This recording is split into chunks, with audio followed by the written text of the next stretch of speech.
I can't turn the microphone on. Mark, congratulations on the last few days. Fareed, thank you for sharing the stage. And Victor, thank you for again putting together this extraordinary breakfast. And I salute our Ukrainian heroes. This for me is the most important breakfast in Davos.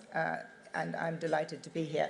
Alexander Stubb, President Stubb, I wanted to turn to you and ask you, how do we actually get to the next stage that Mark Rutte has mentioned and to what Larry Fink just called the resolute peace and security that Ukraine needs? What are the next steps and how do we get Russia to the table? Sure. Thanks a lot, Zani, and thanks, Victor, for the invitation. And thank you to all Ukrainian soldiers for what you do for protecting Europe. Before I begin, let me just gently remind on the Arctic question that NATO was just expanded with a country that has 1 million individuals trained in Arctic conditions, and that country is Finland. So I think we can do a lot on Arctic security. Now, my 2 points, one on the peace process and the second one on the narrative of the war. On the peace process, I think we are in a good place in the sense that the United States, Ukraine, and Europe, or more specifically the coalition of the willing, is on the same page. Ever since Jared Kushner came in with the help of the work of Jonathan Powell and many others, we're now in a concrete stage where we're looking at somewhere between 5+2 documents which have to do with security guarantees, the prosperity package which Larry has been working on, a sequencing document, and many others, and the 20-point plan, of course. I think on this particular situation, we're going to be in a position whereby we have full agreement between Ukraine, the United States, and Europe on what I would consider to be a good package, which has, I think, the elements for a lasting peace. But here's where I come to my second point, and that is that I'm not convinced that Russia will approve this. And this is the worry that I have, and that's why I fully agree with Mark that this is not over. Right now, what we need to do is to focus on the today and the near future and how we can provide and sustain and help Ukraine.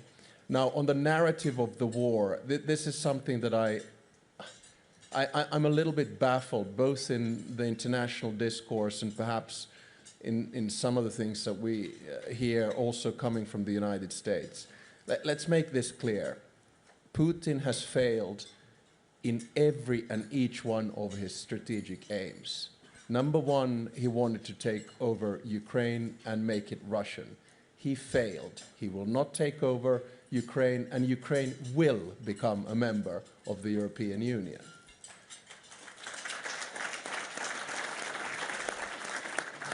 Number two, he wanted to prevent the enlargement of NATO.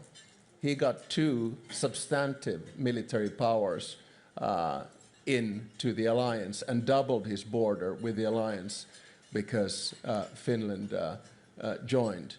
Number 3, he wanted to project power around the world and in the region. Look what's going on in Central Asia. Look what's going on in the Southern Caucasus. Look what's going on in Iran. Look what's going on in Syria. Look what's going on in Venezuela. It's not exactly a success story from the perspective of the Kremlin. My final point is to say, from a military perspective, there seems to be this narrative that Russia is winning. I fundamentally disagree. In the past 1,000 days, Russia has advanced a maximum of 1 percentage point of Ukrainian territory. Today, the cost of that is 1,000 dead soldiers per day. That's 30,000 roughly per month. And this is dead, not only wounded, and on the Russian side. In Afghanistan, in 10 years, 20,000 Russian soldiers died. On top of that, the Russian economy is suffering. There's zero growth, no more reserves. If inflation rates continue to multiply on the level at which they have been this year, that will be 30% of inflation this year. Add to that 16% interest rates. I don't think that the argument that Russia does not want to end the war because it believes that it can advance holds. I think the argument that Russia does not want to end this war because it is too expensive for Putin to end. He will not be able to pay the Russian soldiers. So the big dilemma that we right now have is that how can we force Russia to end this war? And there are only two things that we can do. One, continue to provide Ukraine with everything it's possible, and two, put more economic pressure on Russia. And then we will see that Ukraine will have won this war at the end of the day. Thank you.